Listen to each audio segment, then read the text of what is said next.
Joining me now, Congressman Mike Pompeo. He's a member of the House Intelligence Committee and Benghazi Select Committee. Congressman, we've got chanting, we've got all of the things that normally attend any political convention, and a greater enthusiasm tonight than any night we've seen before, perhaps, and almost certainly because the President of the United States will be here later this evening to give an address. National security, let's turn to first what has become a contretemps between the President, who injected the idea of Russian involvement well, he gave it the imprimatur of the White House after Robbie Moog, Clinton's campaign spokesman, took it up as a possible explanation for why all of the nefarious activities of the DNC had been exposed in their emails released by WikiLeaks. Adjudicate this thing for us, would you? Lou, it's classic Clinton, right? When you find out you got a problem, you deflect, you deny, you create a contretemps where there really is none.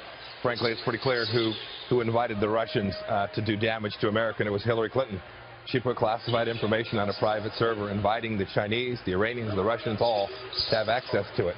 I hope they didn't get it, but even the former director of the CIA said he thinks they probably did. So the person who's put American national security at risk isn't Donald Trump, it's Hillary Clinton. And Donald Trump today, when he said, and I have to say to you, Congressman, I thought it was one of the, forgive me, but I thought it was an extremely humorous, even witty remark on the part of the Republican nominee to say, Russia, if you're listening, you know, if you were to find those 33 missing emails, you know, the national media and indeed the government would appreciate you passing them on. You're a member of the Select Committee on Intelligence, Benghazi Committee. I mean, what's your reaction to it all?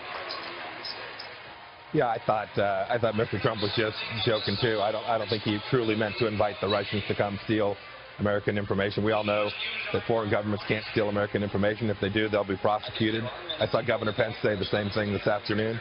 I think the Democrats are trying to make a big deal out of this because they recognize that with Russia advancing in Ukraine and ISIS destructive all around the world, that they've got an enormous problem with 4 more years of the failed foreign policy of Barack Obama, and they can't get someone elected to advocate for 4 more years of that same policy. And as we look at the issue of national security, this candidate responsible for much of the foreign policy for over the course of 4 years. Benghazi hangs like a millstone from her neck. What is your sense of how Donald Trump is doing in terms of carrying the case to the American people about the failures, as you see them, of the Obama administration? Yes, sir. I think a powerful case was made last week by Mr. Trump and all of the national security experts who spoke. We've got the Chinese moving into South China Sea. It's not a JV team, and ISIS and Al-Qaeda are not on the run. We've got Vladimir Putin moving. These are all policies that Secretary Clinton was part of making happen.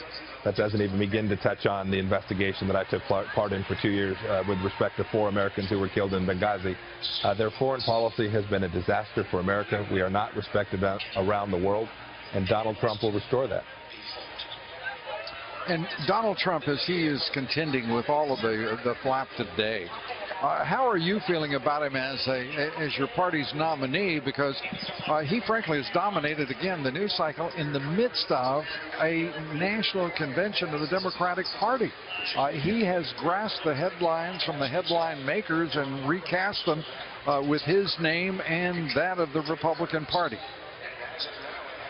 You know, I think it's further evidence of the tiredness that the country is experiencing from 7.5 years of Barack Obama. Bill Clinton got up last night and tried to convince the country that his wife would be a change maker. Nothing could be further from the truth. She was the one who put these very policies in place. And I think that's becoming apparent to a broad swath of the American public. And I think for that reason, her effort to become the first woman president is going to fail. And we're going to end up with a president of the United States who once again restores the traditions of America, which caused us to be a leader around the world. Well, Leon Panetta, former CIA director in particular, is going to speak tonight, and he's going to address these issues introduced, I guess, by Robbie Moog, the head of the campaign of Hillary Clinton, carried on by Donald Trump today, and contesting with the White House on the issue of these emails. What do you think of his appearance and the political importance of his speech tonight in defending the Clinton candidacy? You know, frankly, through time, I've respected some of the things Mr. Panetta has achieved, but he has clearly become very partisan.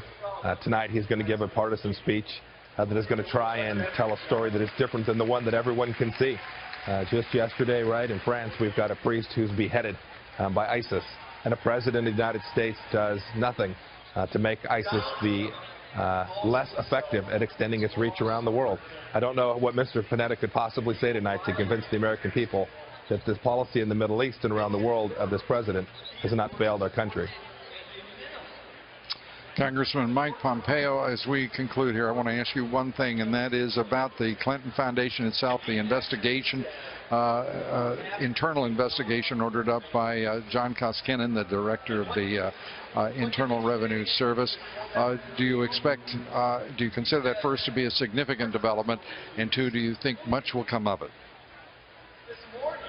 I don't. I signed a letter last week along with a couple dozen of my colleagues asking them to investigate the corrupt nature of the Clinton Foundation.